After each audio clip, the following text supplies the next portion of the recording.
সম্মানিত ভিউয়ার্স, গ্রামগঞ্জের আঞ্চলিক খবর দেখলে আপনারা পানিবন্দি তৃতীয়বারের মতো আবারও পানি বেড়েছে।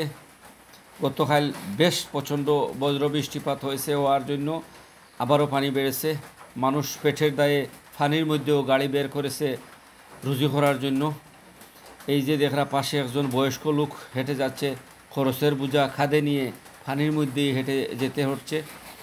এই যে রাস্তার দৃশ্যটা দেখরা, রাস্তাটা পানিতে নরম হওয়ার কারণে সাইড ভেঙে গেছে। ব্রিজের পাশে সতর্ক সংকেত হিসাবে লাল ফ্ল্যাগ টাঙানো আছে। এই যে অবস্থা, মানুষ চলছে এভাবেই কষ্ট করে জীবন চালাতে হচ্ছে।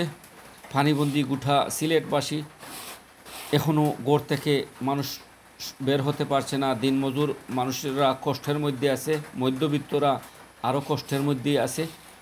প্রভাবশালী ভাই বন্ধু যে যেখানে যেভাবে পারেন পানিবন্দি মানুষের পাশে এসে দাঁড়াও। মানুষের সব কিছু আজ পানিবন্দির কাছে হার মানিয়েছে। চলাফেরা করাটা মানুষ কষ্টসাধ্য হয়ে দাঁড়িয়েছে। YouTube channel SR TV subscribe করবা, শেয়ার করবা।